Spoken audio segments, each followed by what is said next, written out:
भाई बात करेंगे वाराणसी मूवी की। यार ये जो वाराणसी मूवी है ना, दिन पर दिन इसकी जो अपडेट्स आ रही हैं और वो भी डायरेक्टर के द्वारा, भाई ऐसे लगता है कि इस बार राजा मौली साहब ने सोचा है कि बाहुबली बाहुबली 2 और आपने मेरी RRR मगधीरा अगर देखी है तो वो सिर्फ एक टीजर ट्रेलर था। असली पिक्चर तो वाराणसी होने वाली है। मैं कहता हूं कि भाई तेलुगु एक्टर्स जो है ना, वो बहुत किस्मत वाले हैं जो जो राजा मौली की नजरों में आ जाते हैं, जो राजा मौली के साथ काम कर लेते हैं। कहीं ना कहीं उनमें कुछ ना कुछ स्पार्क, कुछ ना कुछ बात तो होगी जो राजा मौली उनको अपने फिल्म के मेन मेन लीड कैरेक्टर्स के लिए उठा लेते हैं और उनको ग्लोबल स्टार बना देते हैं। अगर आप देखो तो प्रभास राजा मौली की रोटी खा रहे हैं, उसके बाद भाई साहब रामचरण है, जूनियर NTR है, भाई नानी को भी उन्होंने काम दिया, समंता को भी उन्होंने काम दिया, और भी बहुत ऐसे एक्टर हैं जिन्होंने उनके साथ काम किया। वो अपने आप को खुशनसीब मानते हैं, पर राजा मौली भी जब उनको लेते हैं ना तो उनका खून पसीना सब कुछ निचोड़ लेते हैं। 4 साल 5 साल के लेकर आते हो, पर बोलते हैं बेटा तू 4 साल 5 साल मेरे पास आजा, ट्यूशन ले ले, तेरे को कुछ ऐसा बनाकर भेजूंगा कि आने वाले कम से कम 30 साल तक तो तू राज करने वाला है। अब भाई वाराणसी की जो अपडेट आ रही है उनको सुनने के बाद मुझे ऐसा लगता है कि भाई आज जो महेश बाबू एक्टर हैं उससे 10 गुना बड़ा एक्टर महेश बाबू बनने वाला है आफ्टर वाराणसी रिलीज। भाई खबर ये आ रही है कि इसका 1300 करोड़ का तो बजट है, पर 300 करोड़ रुपए एक ही पूरे 25 मिनट के सीक्वेंस के ऊपर लगा रहे हैं, वो भी त्रेता युग के ऊपर। मतलब कि बताया जा रहा है कि त्रेता युग जब प्रभु श्री राम धरती के ऊपर आए थे ना, तो उस युग को त्रेता युग कहा जाता है। वो वाला सीक्वेंस राजा मौली साहब ने कुछ अलग ही वे में लिखा है और उसके लिए उन्होंने अपनी फिल्म का 1/4 यानी कि 25% बजट उसी के ऊपर लगा दिया, 300 करोड़। और वहां बताया जा रहा है कि भाई कहीं खबरें आई है कि वहां पर महेश बाबू का जो कैरेक्टर प्रभु श्री राम का होने वाला है वो कुंभकर्ण से जाकर युद्ध करेंगे, और वो जो हमारे को पृथ्वीराज सुकुमार का कैरेक्टर कुंभ दिखा था ना, कुंभा, वो वही कैरेक्टर उस युग में भी होने वाला है। भाई मैं सोच रहा हूं इस बंदे की इमेजिनेशन, इस बंदे का दिमाग कितना चलता है, कहां से कहां डॉट डॉट कनेक्ट करता है।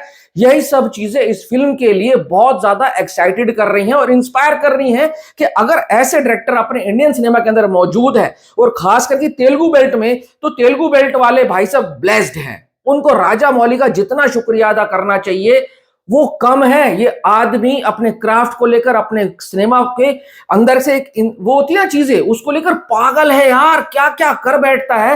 अब प्रियंका चोपड़ा कह रही है कि भाई आपने जो भी सुना है वाराणसी के बारे में, जब आप देखोगे तो वो सब चीजें भूल जाओगे। वो फिल्म फिल्म नहीं है, वो लार्जर देन लाइफ का एक लेसन होने वाला है। वो बंदी ऐसे बोल रही है, और प्रियंका चोपड़ा का भी बहुत करियर डिफाइनिंग रोल होने वाला है। भाई मानना पड़ेगा, हर एक्टर का कैरेक्टर ऐसे लिखते हैं कि उसकी जिंदगी का सबसे बड़ा वो कैरेक्टर बन जाता है। आप देखो प्रभास को आज तक बाहुबली के लिए याद किया जाता है।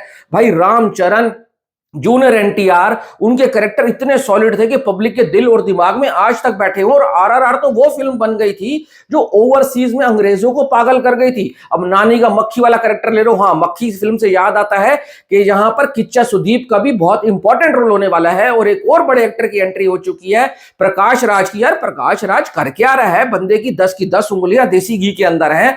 दृश्यम 3 में ये होने वाले हैं, भाई स्पिरिट में ये होने वाले हैं, और यहां पर भी बहुत मोस्ट इंपॉर्टेंट रोल होने वाला है। बताया जा रहा है कि ये महेश बाबू के बाप का रोल प्ले करने वाले हैं, और वो भी शिव भक्त होते हैं। अब सोचो कैसे डॉट कनेक्ट कर रहा है, वो शिव भक्त है और उसने अपने बेटे का नाम रुद्रा रखा। तो कौन पागल ही होगा जो ये सोचेगा ये फिल्म हमारे ही इतिहास के ऊपर, पुराणों के ऊपर कहानी से लगाई गई है, और उसमें राजा मौली का आइंस्टाइन वाला दिमाग चिपकाया गया। मान गया उस बंदे को ये फिल्म। खबर ये भी आ रही है कि 30,000 स्क्रीन पे रिलीज हो सकती है। ये बात थोड़ी मुझे हजम नहीं हुई, क्योंकि 30,000 स्क्रीन पे रिलीज करने का मतलब है ये तो सीधा सीधा भाई रामायण से टक्कर लेने की सोच रहे हैं। और ऑलरेडी इन्होंने 25 मिनट का सीक्वेंस रामायण वाला डाल भी दिया है।